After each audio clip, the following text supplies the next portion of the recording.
Você já reparou que nos últimos anos o luxo, ele meio que tá com vergonha de parecer luxo? Oi gente, tudo bem com vocês? Eu me chamo Camille e bem-vindos a mais um Vamos Falar de Moda. Durante muito tempo, uma das formas mais óbvias de mostrar que uma peça era cara era justamente mostrar que ela era cara. E isso através de monogramas enormes, logos super aparentes, texturas características das marcas, estampas características das marcas. Uma camiseta podia ser branca, simples, mas se ela tivesse a logomarca lá certa, ela podia custar muito dinheiro. Uma bolsa podia ser marrom, básica, que nem essa daqui, ó, que tá aqui atrás.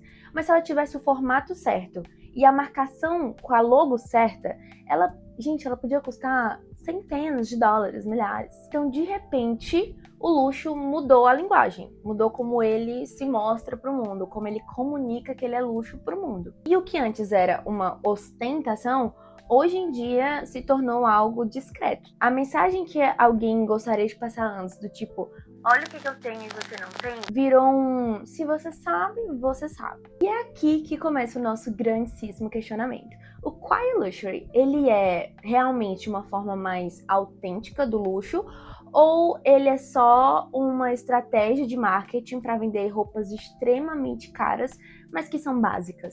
Porque talvez, assim, só pra gente não começar já julgando, o Quiet Luxury não seja uma morte da ostentação, mas uma evolução do luxo.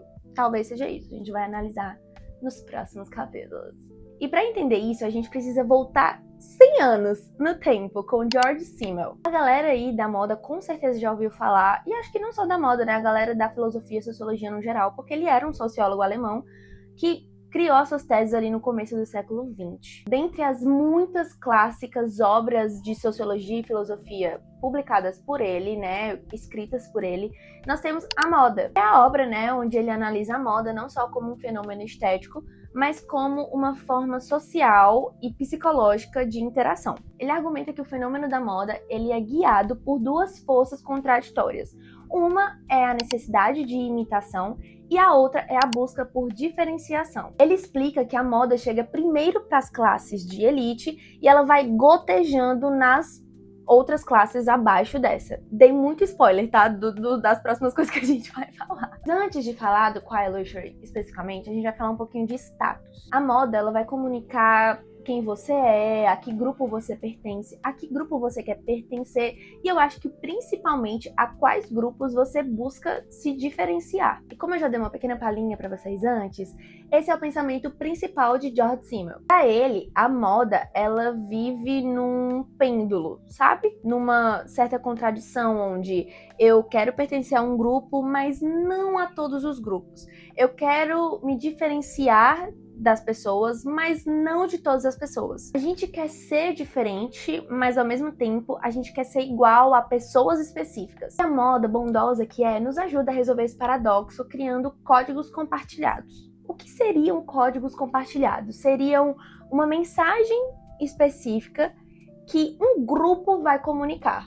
Entende? Vou dar um exemplo bem forte para a gente conseguir contextualizar melhor. Por exemplo, os emos. Eles têm um código compartilhado muito forte. Você olha para um emo, você sabe que ele é emo. Porque ele se veste de uma forma que ele comunica imediatamente que ele pertence ao universo dos emos, entende? Essa tensão entre imitação e diferenciação é muito importante para a gente entender como que a moda funciona. Porque à primeira vista, o Quiet Luxury, ele parece dizer que não precisa demonstrar status ou mostrar que ele pertence a um grupo que tem muito dinheiro. Quando, na verdade, ele só tá dizendo, eu não preciso mostrar para todo mundo, para qualquer pessoa. E é aí que nós vamos falar da teoria do cotejamento, que foi que a gente deu um spoilerzinho lá atrás. A teoria do trickle-down, frequentemente associada à leitura do Simmel sobre a moda, descreve um movimento bastante simples.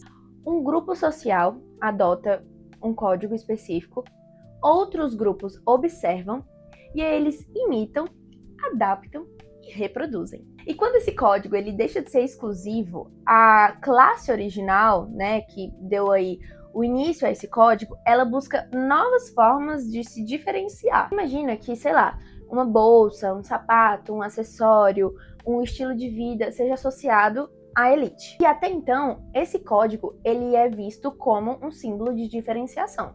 E aí, grupos próximos começam a reproduzir esse código. Depois, marcas mais acessíveis, grandes redes de massa, começam eventualmente a reproduzir da sua maneira esses códigos, até que chega ao restante das classes, né? Que foi o gotejamento. Começou lá em cima e foi pingando nas outras classes. Nesse momento, o código ele meio que perdeu a sua capacidade de distinguir. E aí, a elite precisa encontrar outro código. E o que antes era exclusivo, agora não é mais. E esse mecanismo é quase que uma perseguição constante, né? Tá sempre rolando da elite lançar uma coisa e as outras classes reproduzirem, e aí eles acham ruim, aí eles reproduzem outra coisa, entendeu? Durante os anos de 1990 e 2000, o luxo, ele foi profundamente associado à visibilidade. Os monogramas que apareciam ali nas peças, né, das marcas, não eram só uma decoração, eles serviam mais como uma assinatura pública de que você tinha condições de comprar aquela peça caríssima. Você não precisava conhecer tecido, modo como a peça é produzida, processos, lavagem, corte. Você não precisava saber disso. Só precisava ver a marca. Isso é importante porque o logo democratiza o luxo. Ele transforma o luxo em uma mensagem acessível visualmente. E aí o Quiet Luxury, ele vem justamente para acabar com essa democracia, entendeu? Aquela peça pode ser extremamente cara, mas ela parece simples. Talvez seja uma camiseta branca, um suéter, uma calça de alfaiataria, que a gente até falou um pouquinho lá no Frugal Chic, no primeiro Vamos Falar de Moda, que a gente falou um pouquinho sobre reconhecimento de peças boas na sua essência, entendeu? Não no que ela transparece. Aí aparece uma contradição meio interessante, porque o Quiet Luxury pretende ser discreto, mas para funcionar como símbolo de status, ele precisa ser reconhecido por alguém. E o status está justamente no grupo de pessoas que consegue decodificar o código do Quiet Luxury. Vamos pensar numa situação hipotética, tá? Tem duas pessoas com suéteres muito parecidos. Um deles custa R$50, o outro custa R$50 mil. Uma pessoa que vê aquilo vai olhar e pensar, dois suéteres iguais. Mas quem conhece vai no profundo do escondido, entendeu? Vai no material, na qualidade da lã, no corte, nos processos em que foi produzido. É a lógica do famoso if you know, you know. Se você sabe, você sabe. E essa frase é meio que uma declaração sociológica, porque ela estabelece uma fronteira ali entre quem entende e quem não entende. E é aqui que talvez o Quiet Luxury ele não seja tão antidemocrático assim na sua comunicação. Não é uma coisa que grita a que grupo, classe social ele pertence, mas do tipo, só vai reconhecer aqui a qualidade do que eu tô vestindo quem entende, e não é todo mundo. É aí que ele se diferencia, entendeu? E uma pequena dúvida que pode surgir é se o Quiet Luxury é realmente o luxo. Sim, ele é luxo, por quê? Por mais que ele não grite uma logo, por mais que ele não grite uma marca específica, a riqueza dele, o luxo dele, ele é expressado ali no interno. É na matéria-prima, é no savoir-faire, que é um termo em francês que literalmente diz saber fazer. Então, é você executar com elegância e maestria uma atividade. No caso aí seria a produção de peças de moda, né? Então tá em profissionais que tenham essa maestria, que tenham essa elegância, que tenham esse conhecimento para produzir as peças, tá na durabilidade, tá ali na qualidade do corte, entendeu? Sabia que até a experiência de compra ela se torna parte do luxo, porque tem gente. Não sei se vocês já pesquisaram sobre isso, mas existe uma marca de bolsas chamada Hermès, que tem uma linha de bolsas chamada Birkins. Gente, é um processo tão democrático para comprar uma bolsa daquela, porque ela custa, assim, R$500 mil. É bem cara. E aí você precisa ter relacionamento com a loja, você precisa ter, tipo assim, várias daquela, entendeu? É um processo para você comprar uma bolsa. Mas para além dos termos da moda, o Quiet Luxury também foi uma estratégia de marketing. A expressão Quiet Luxury, ela explodiu lá em 2023 com a ascensão de uma série chamada Succession,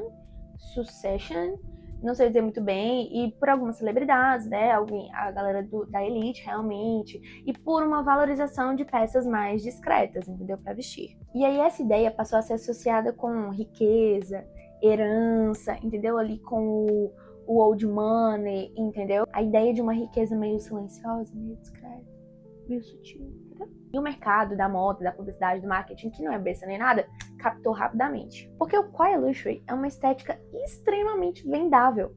É muito comercial. Por quê? Porque ela permite transformar produtos básicos em produtos aspiracionais. O que seria um produto aspiracional? Objeto de desejo. É papo de mudança de vida. Ter uma blusa branca no algodão muito bom. Porque essa camiseta branca, ela deixa de ser apresentada só como uma camiseta branca. Ela passa a ser essencial, atemporal, clássica, que é um investimento, que é um luxo discreto, que é a peça que você precisa ter no seu guarda-roupa. E aí, de repente, o consumidor não está mais comprando uma peça de roupa, ele está comprando a narrativa que foi criada ao redor daquela peça de roupa. E a gente tem uma ironia meio engraçada, porque o Quiet Luxury, ele é uma tendência. Só que a pessoa que veste o Quiet Luxury, ela veste para mostrar que não segue tendências. E é válido lembrar que o Quiet Luxury não é só marketing, tá? Ele vem aí de uma herança histórica de marcas que realmente tem ali um processo de produção mais longo, de peças com maior qualidade, que são reconhecidas por serem simples, mas refinadas, bem construídas. A pergunta que você deve fazer quando está comprando uma roupa, porque assim, não é porque ela não tem logo que ela é sofisticada, que ela é chique, que ela é luxo. Não, a pergunta que você tem que fazer é: pelo que eu estou pagando? Então é muito importante a gente entender de tecido, a gente entender de matéria-prima, a gente entender de corte. E eu posso trazer esses conteúdos pra gente mais na frente, tá? Pra gente olhar aquela etiquetinha e ver lá se não tem um poliéster no meio, entende? Pra ver se não tem ali uma fibra sintética no meio que vai fazer mal pra nossa pele, que não vai deixar nossa pele respirar. Entende? Na via das dúvidas, sempre opte por poliamida e algodão. É a dica mais por cima que eu posso dar pra você. Assim, eu acho que Quiet Luxury, ele veio no momento bom, onde muitas pessoas... Assim, gente, na verdade eu acho que toda estética vem num momento bom pra que alguém no mundo se descubra, entendeu? Quanto à moda, quanto ao que gosta, quanto ao seu estilo. Eu acho que todos os estilos e tendências vêm no momento certo pra pessoa certa. Por exemplo, a Clean Girl veio pra mim como algo que, meu Deus, eu gosto muito disso e talvez seja o que eu vou usar pro resto da minha vida. E depois a gente vai aí incrementando com pedacinhos de outras estéticas. E eu acho que essa é a magia das tendências de moda. Enfim, e se você gostou da nossa conversa, se você gostou desse episódio, desse tema, pode até colocar aqui nos comentários quais temas que vocês querem que eu traga depois, né? Já deixa aqui nos comentários, curte esse vídeo, se inscreve no canal, entendeu? Encaminha, compartilha, entendeu? Pra todo mundo. Me segue lá no Instagram e eu fico por aqui. Beijo!